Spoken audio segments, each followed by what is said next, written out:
രാഹുൽ മാങ്കൂട്ടത്തിൽ എംഎൽഎക്ക് ഹൈക്കോടതി ജാമ്യം അനുവദിച്ചതിന് പിന്നാലെ കേസിനെ ചുറ്റിപ്പറ്റി നടന്ന മാധ്യമ വിചാരണകളെ കടന്നാക്രമിച്ച് അഡ്വക്കേറ്റ് ഫെനി നൈനാൻ. പരാതിക്കാരി ഉന്നയിച്ച ഗുരുതരമായ ആരോപണങ്ങൾ കോടതിയിൽ തകർന്നടിഞ്ഞിട്ടും അന്ത്യചർച്ചകളിൽ വിധി പ്രസ്താവിച്ച മാധ്യമങ്ങൾ ഇപ്പോൾ നിശബ്ദത പാലിക്കുകയാണെന്ന് ഫെനി നൈനാൻ തന്റെ സോഷ്യൽ മീഡിയ കുറിപ്പിലൂടെ പരിഹസിക്കുന്നു. കോടതിയിൽ പൊളിഞ്ഞു വീണ ആരോപണങ്ങൾ. മാധ്യമങ്ങൾ വലിയ രീതിയിൽ സെൻസേഷണലൈസ് ചെയ്ത പല ആരോപണങ്ങളും കോടതിയിൽ നിലനിന്നില്ലെന്ന് ഫെനി ചൂണ്ടിക്കാണിക്കുന്നു. പരസ്പര സമ്മതത്തോടെ ദീർഘകാലം ബന്ധം തുടർന്ന ശേഷം അത് തകരുമ്പോൾ ബലാത്സംഗ പരാതിയുമായി വരുന്നത് നിയമപരമായി നിലനിൽക്കില്ലെന്ന് കോടതി നിരീക്ഷിച്ചു. പരാതിക്കാരി ആരോപിച്ച ഗർഭചിത്രം നടന്നത് അവരുടെ കൂടി സമ്മതത്തോടെയാണെന്ന് കോടതി വ്യക്തമാക്കിയതോടെ മറുഭാഗത്തിന്റെ വാദങ്ങൾ ദുർബലമായി. ബലാത്സംഗം, മുറിവേൽപ്പിക്കൽ തുടങ്ങിയ ആരോപണങ്ങളിൽ കഴമ്പില്ലെന്ന് കോടതി നിരീക്ഷിച്ചതായും ഫെനി നൈനാൻ ചൂണ്ടിക്കാണിക്കുന്നു. മാധ്യമങ്ങളുടെ ഇരട്ടത്താപ്പിനെതിരെ വിമർശനം.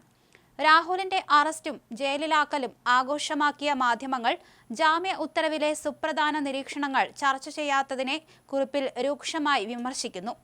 സാധാരണ ജാമ്യ ഉത്തരവുകളിൽ ഉണ്ടാകാറുള്ള വ്യവസ്ഥകളെ കർശനം എന്ന് വിശേഷിപ്പിച്ച് മാധ്യമങ്ങൾ പുകമറ സൃഷ്ടിക്കുകയാണ്. മുൻപ് സമരത്തിൽ പങ്കെടുത്തപ്പോൾ ലഭിച്ച ജാമ്യത്തെക്കാൾ ലഘുവായ വ്യവസ്ഥകളാണ് ഇപ്പോഴത്തേതെന്ന് ഇവർ മറച്ചുപിടിക്കുന്നു. കോടതിയുടെ താക്കീത്.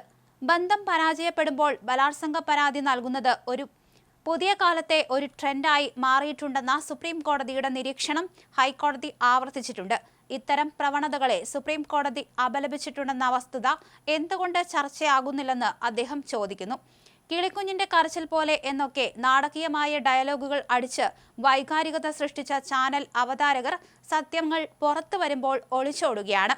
സത്യങ്ങൾ എത്ര കാലം മറച്ചുവെച്ചാലും അത് പുറത്തു വരുമെന്നും അന്ന് മാധ്യമ വിചാരണ നടത്തിയ പലരുടെയും മുഖംമൂടികൾ അഴിഞ്ഞു വീഴുമെന്നാണ് ഫെനിയുടെ കുറിപ്പിന്റെ ഉള്ളടക്കം. ഫെനി നൈനാന്റെ കുറിപ്പിന്റെ പൂർണ്ണരൂപം ഇങ്ങനെ: പരാതികൾ വാർത്തയാക്കുകയും അറസ്റ്റും ജയിലും പ്രമേയമാക്കി അന്ത്യചർച്ചകൾ നടത്തുകയും ചെയ്തിരുന്ന മാധ്യമങ്ങൾ ഇന്ന് നിശബ്ദമാണ്.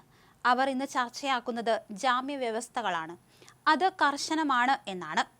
എന്നാൽ ഇതിലും കർശന നടപടികളാണ് അയാൾ സമരം നടത്തി ജയിലിലായിട്ട് ജാമ്യം കിട്ടിയപ്പോൾ ഉണ്ടായിരുന്നത്. ഏത് കേസിലും ജാമ്യത്തിലാകുമ്പോൾ ഇത്തരം വ്യവസ്ഥകൾ ഉണ്ടാകാറുണ്ടെന്ന് മറന്നാണോ മാധ്യമങ്ങൾ ഓരോന്ന് പുലമ്പുന്നത്?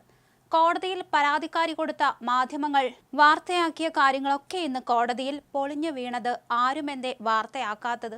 ബലാത്സംഗവും മുറിവേൽപ്പിക്കലും ഒന്നും കോടതിയിൽ നിന്നില്ല. ഗർഭചിത്രം നടന്നിട്ടുണ്ടെങ്കിൽ പരാതിക്കാരിയുടെ സമ്മതത്തോടെ ആണെന്ന് കോടതി പറയുകയും ചെയ്തു. നല്ലപോലെ ബന്ധത്തിൽ ഇരുന്നിട്ട് പിന്നീട് ആ ബന്ധം തകരുമ്പോൾ കൊടുക്കുന്ന ബലാത്സംഗ പരാതി നിലനിൽക്കില്ലെന്ന് കോടതി പറഞ്ഞത് ചർച്ചയ്ക്ക് വയ്ക്കേണ്ടേ? പരസ്പര ഇഷ്ടത്തോടെയുള്ള ബന്ധം തകരുമ്പോൾ ബലാത്സംഗ പരാതി കൊടുക്കുന്നത് ഇപ്പോഴത്തെ ട്രെൻഡാണെന്ന് സുപ്രീം കോടതി പറഞ്ഞത് ഹൈക്കോടതി ജാമ്യ ഉത്തരവിൽ ഉൾപ്പെടുത്തിയത് ചർച്ചയ്ക്ക് വയ്ക്കേണ്ടേ? ഇത്തരം പരാതികളെ സുപ്രീം കോടതി അപലപിച്ചിട്ടുണ്ട് എന്ന് ഹൈക്കോടതി ഗൗരവത്തോടെ പറഞ്ഞത് ചർച്ചയ്ക്ക് വയ്ക്കേണ്ടേ? കിളിക്കുഞ്ഞിന്റെ കരച്ചിൽ പോലെ എന്നൊക്കെ നാടക ഡയലോഗ് അടിച്ച ചാനൽ അവതാരകർ ഇന്ന് നിശബ്ദരാണ്. നിങ്ങളൊക്കെ എത്ര മറച്ചു വയ്ക്കാൻ നോക്കിയാലും സത്യമൊക്കെ പുറത്തു വരും. അന്ന് സത്യങ്ങൾ അറിയുമ്പോൾ പലരുടെയും മുഖംമൂടികൾ അഴിഞ്ഞു വീഴും.